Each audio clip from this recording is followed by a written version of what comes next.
On Christmas Eve, while most of the city drifted into soft, safe traditions, wrapping paper torn open, ovens humming, children fighting sleep, a lone patrol car rolled through quiet streets as if guarding a world that didn't need guarding. Officer Emily Carter didn't know that somewhere out in the dark, the person who knew her best was tracking her like a stranger. Emily was young, new enough to the job that she still took pride in the details, straightening her uniform collar before stepping out of the car, keeping her reports neat, saying, "Yes, ma'am," to the older dispatcher who reminded everyone to drive carefully. She'd volunteered for overtime because it felt like the right thing to do. Plenty of senior officers wanted to be home. Emily didn't have kids, and she'd told herself she was helping the team. The night air was cold, the kind that sharpened every sound. Tires on asphalt. A distant train horn. The faint crackle of a radio. Christmas lights blinked from porch rails and hedges, splashing red and green onto sidewalks as her cruiser passed. In some windows, she could see families moving around their living rooms, silhouettes crossing behind curtains, hands lifting mugs, someone bending over a tree. She tried not to linger on it. Emily had a husband waiting at home, Ryan Carter, but waiting wasn't the right word anymore. The truth was that Ryan had become something unpredictable, like weather that could flip without warning. He was an ex-soldier, and for a while after he came back, he'd seemed almost normal. He tried. He smiled at neighbors. He went to the grocery store with a list and came home with everything on it. Then the cracks started showing. It began with the nights. Ryan would sit upright in bed as if he'd been yanked awake by an invisible hand, his chest heaving, his eyes wet and unfocused. Sometimes he'd walk through the house checking locks that were already locked. Sometimes he'd sit at the kitchen table until dawn, staring at nothing, a cold cup of coffee untouched. Emily tried to help in the careful ways spouses learn, suggesting therapy without pushing too hard, keeping her voice steady, making routines. She'd gently put his favorite mug in the same spot every morning. She'd ask him to take short walks with her. She'd remind him he was home, that he was safe. But she also had her job, long shifts, messy calls, the emotional exhaustion that came with wearing a badge. And some nights, after a tense silence at dinner, she'd leave for work feeling as if she'd failed him just by walking out the door. In the weeks leading up to Christmas, Emily noticed Ryan watching her more. Not affectionately, more like he was collecting information. "What route are you on tonight?" he asked once, too casual. "I don't always know," she answered, shrugging, trying to keep it light. He nodded as if that meant something. Another time, she returned home to find her duty belt laid out on the bed, perfectly arranged. Her radio, her cuffs, her flashlight, lined up like display items. Ryan stood in the doorway and said, "Just making sure you're organized." Emily forced a smile even though her stomach tightened. She started locking her locker at the station even for short breaks. She stopped mentioning where she liked to park for paperwork. She told herself she was being dramatic. Marriages went through stress. Trauma changed people. She'd seen it in calls involving other families. She didn't want to become one of those stories. Christmas Eve arrived with a strange calm. The city was quieter than usual, the calls spaced out, mostly minor, a stranded driver, a neighbor complaint that didn't go anywhere, a shop alarm that turned out to be nothing. Emily drove her beat with the steady patience of someone doing a job properly. She checked on a closed strip mall. She passed the hospital. She took a slow loop around the residential blocks where the street lamps made puddles of light on the road. The radio chatter was minimal. Dispatch sounded sleepy. At around midnight, she pulled into a familiar spot, one many officers used for paperwork and a quick breather.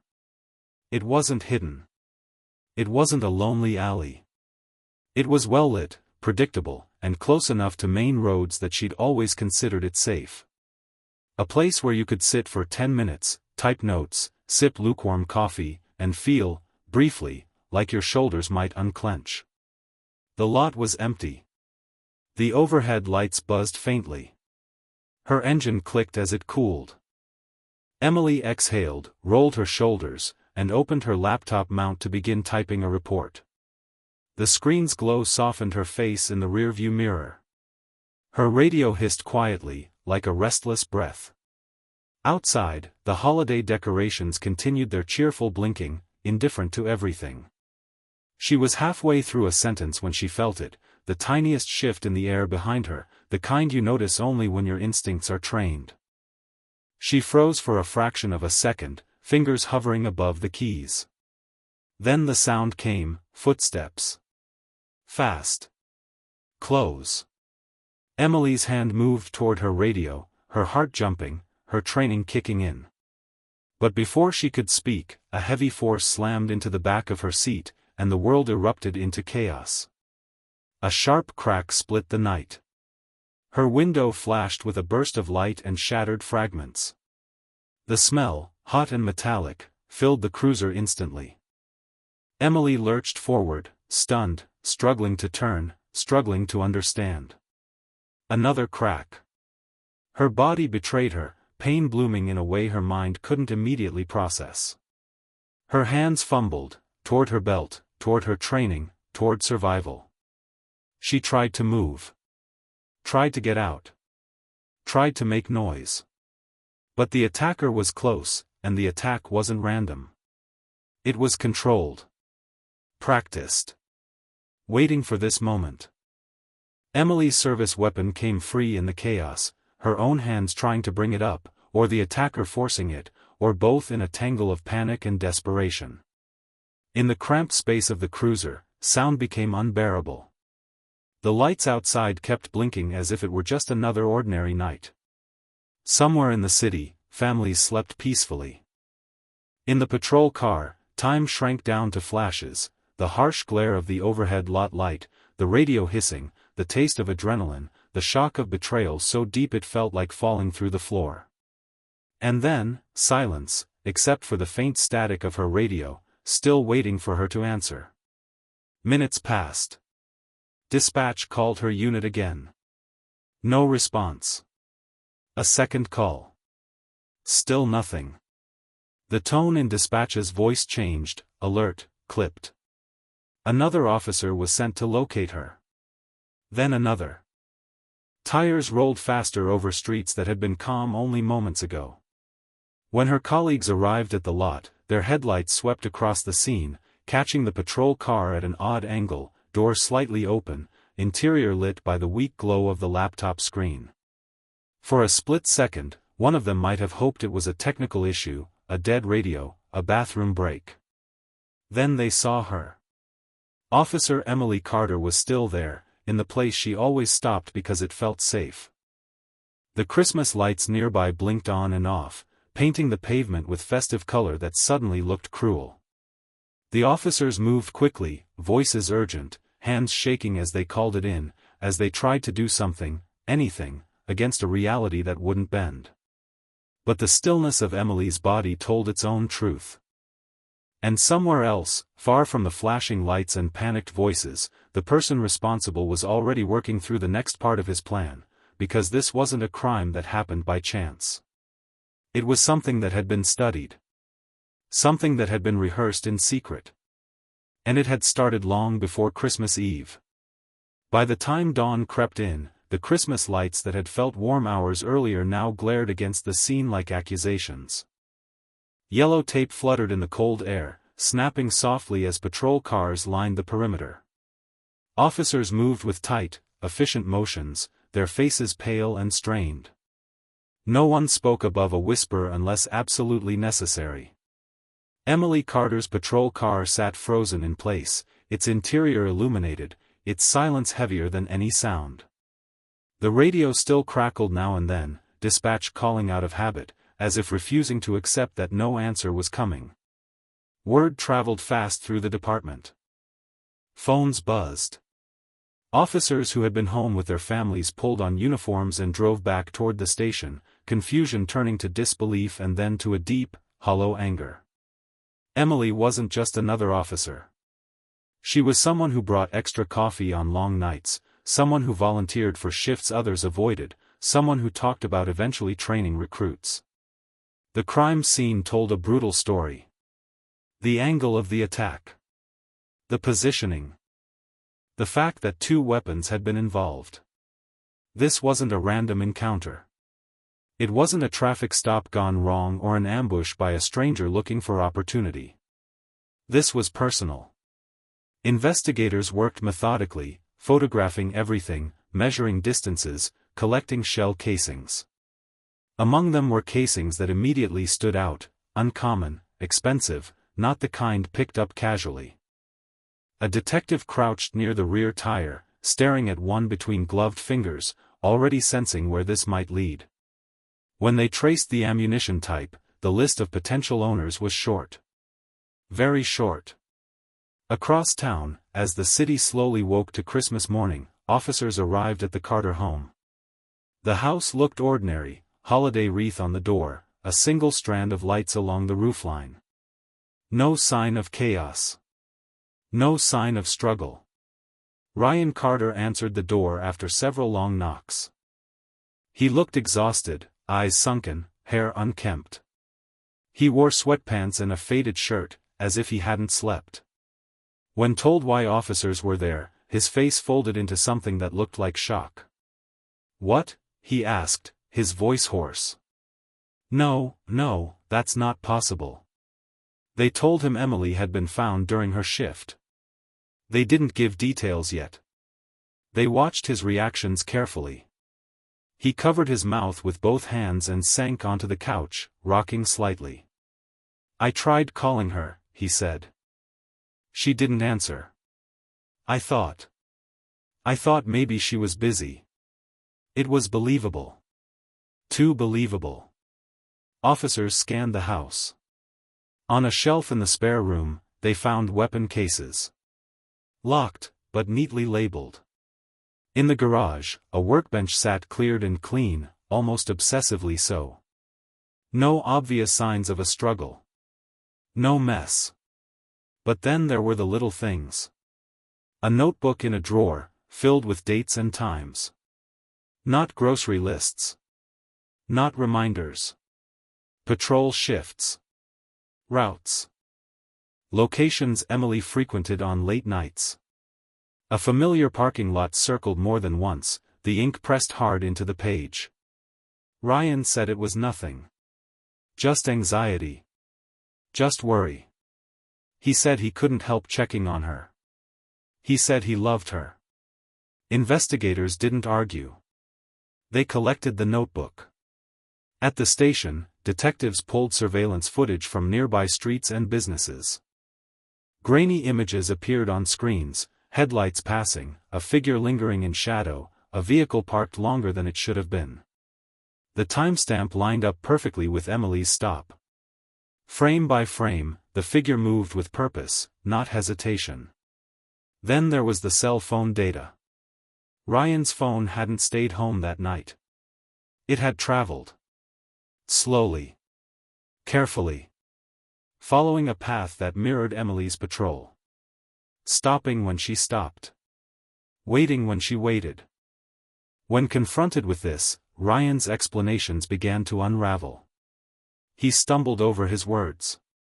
Changed timelines. Claimed the data must be wrong. Said he went for a drive to clear his head. On Christmas Eve, a detective asked quietly. Ryan looked down. The interview stretched on. Hours turned into days. Each time investigators returned, they brought something new, a purchase record for the ammunition, footage from a gas station, residue found on clothing hidden in a laundry bin. The evidence stacked higher, heavier. Ryan's posture changed as the walls closed in. His shoulders slumped. His voice cracked. He stopped making eye contact. Finally, in the small hours of the morning, he broke. He spoke about waiting. About watching the patrol car from a distance. About sitting in the cold for hours, convincing himself this was the only way to end what he called the noise in his head.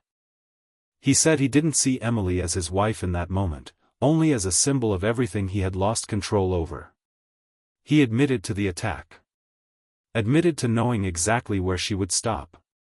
Admitted to using both weapons. The room went silent. One detective leaned back, staring at the ceiling, jaw clenched. Another rubbed his face with both hands. No one interrupted as Ryan talked himself in circles, offering explanations that sounded more like excuses the longer he spoke. Outside the interrogation room, officers stood shoulder to shoulder, listening through the wall, some with tears running freely, others burning with rage. A holiday that should have been about peace had turned into a reckoning none of them would ever forget. And this was only the beginning. Ryan Carter's confession didn't bring clarity.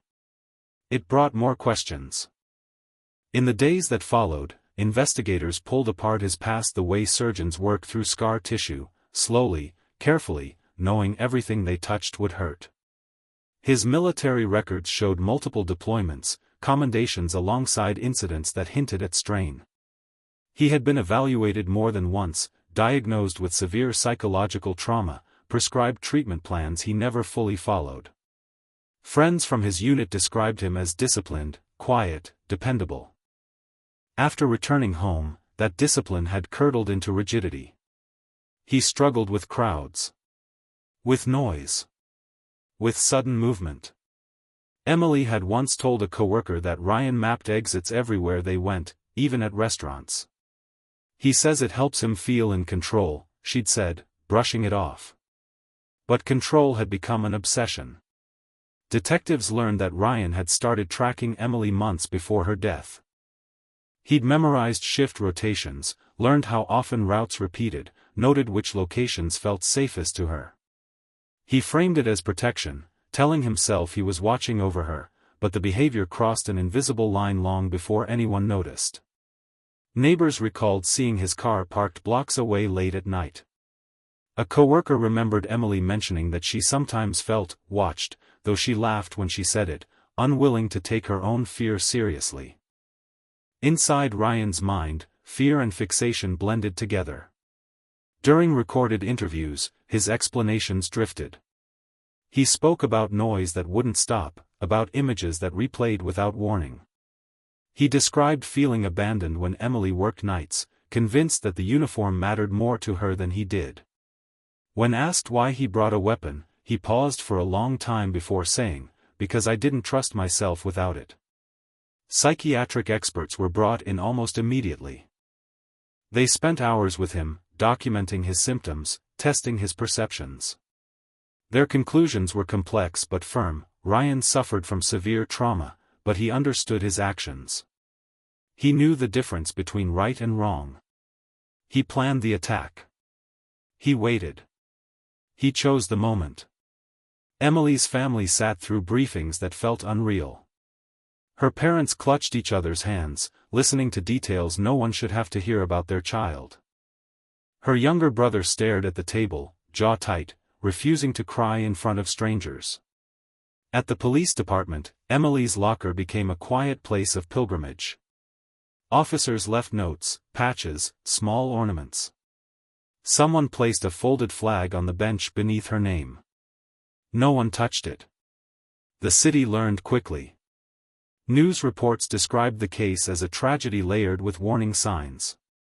Vigils were held in the cold, candles flickering in the dark as strangers stood shoulder to shoulder. People who had never met Emily spoke her name aloud, trying to make sense of how someone sworn to protect could be taken in such a calculated way. Ryan was formally charged. He listened to the reading without expression, hands clasped tightly in front of him. When asked how he pleaded, his voice barely carried across the room. Not guilty, at first. But the evidence was overwhelming. Surveillance. Phone data.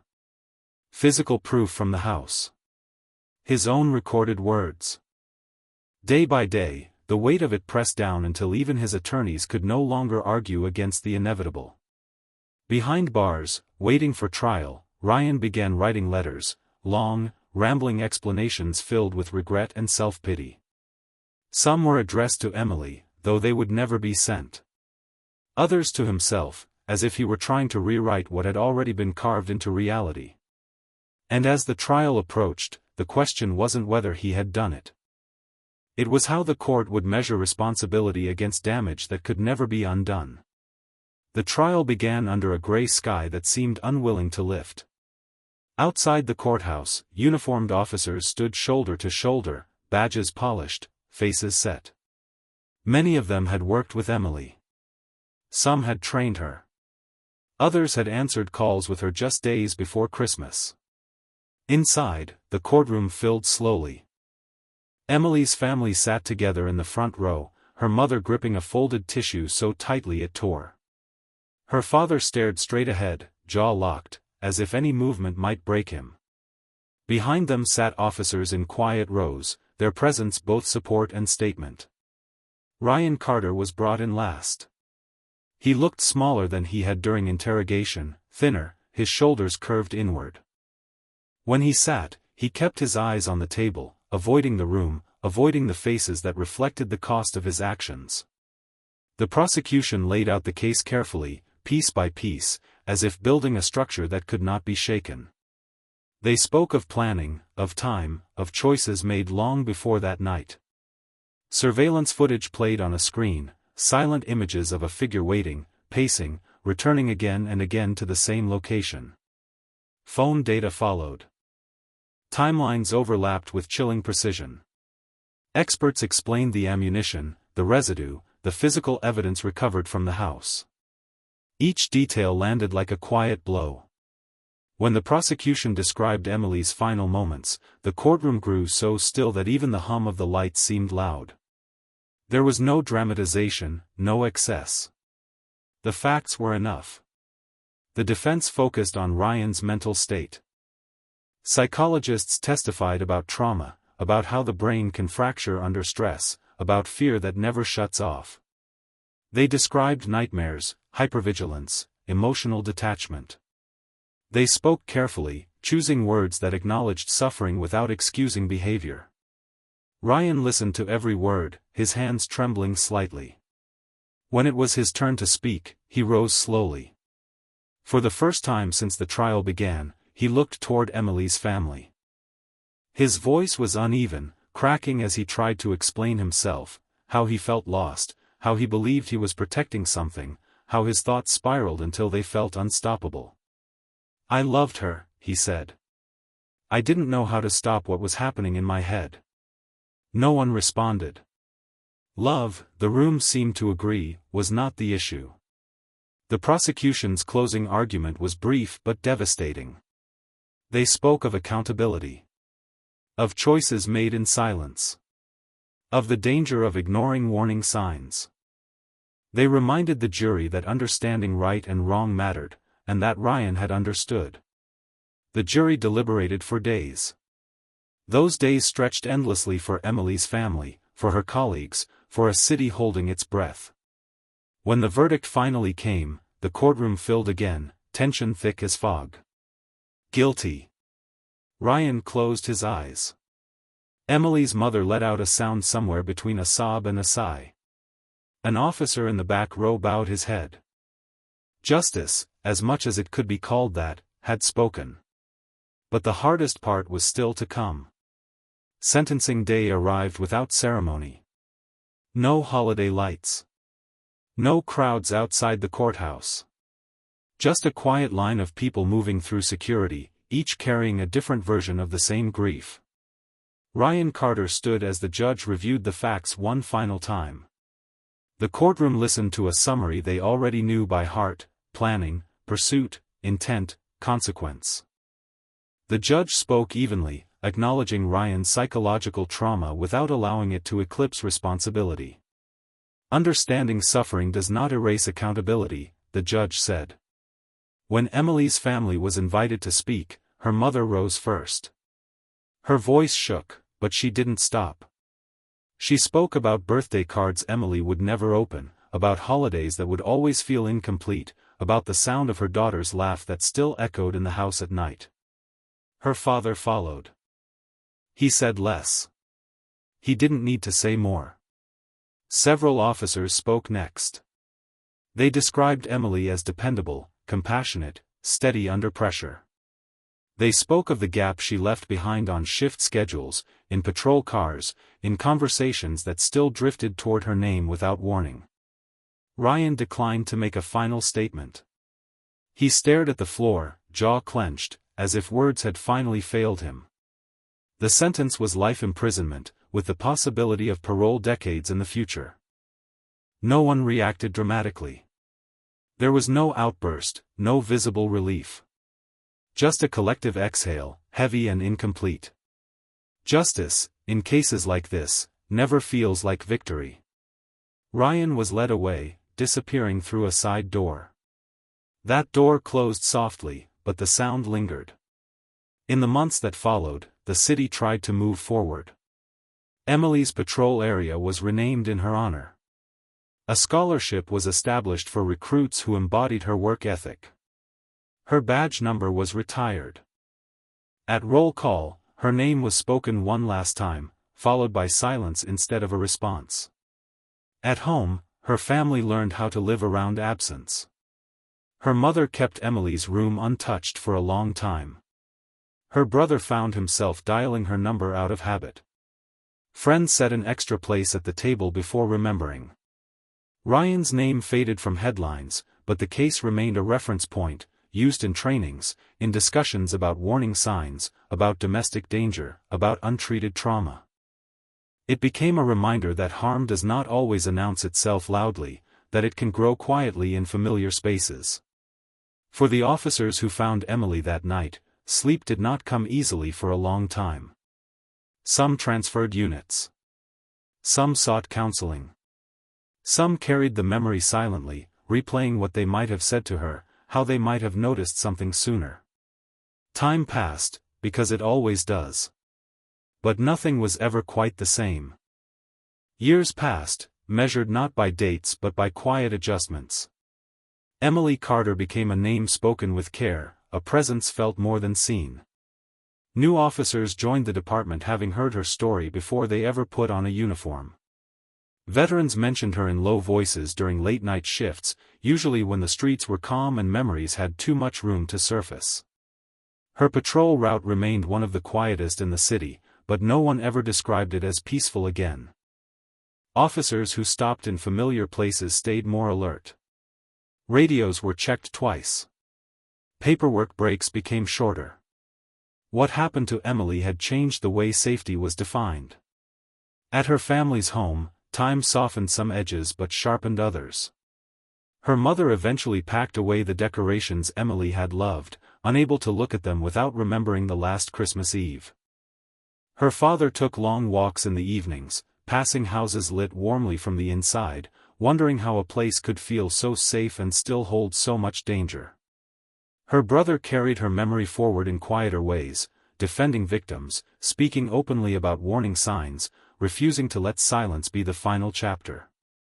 Ryan Carter lived out his days behind concrete walls and locked doors. Evaluations continued. Treatment was offered. Reflection came slowly, unevenly. He wrote fewer letters. He spoke less. The world he had shattered moved on without him, leaving only consequences in its wake. The case entered textbooks and training seminars, not as spectacle, but as caution.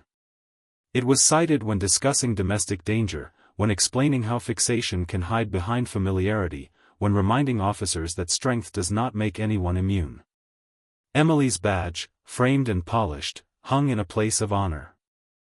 Recruits paused before it, reading her name, absorbing the weight of what it meant to serve, and what it could cost. On Christmas Eve each year, a single patrol car drove her route first. The officer inside didn't rush. They didn't linger either. Just a quiet acknowledgement that some nights matter more than others. Emily Carter had gone to work believing she was protecting her city.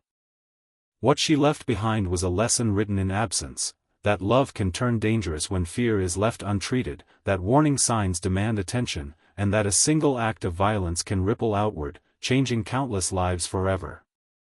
The sirens eventually faded. The memory did not.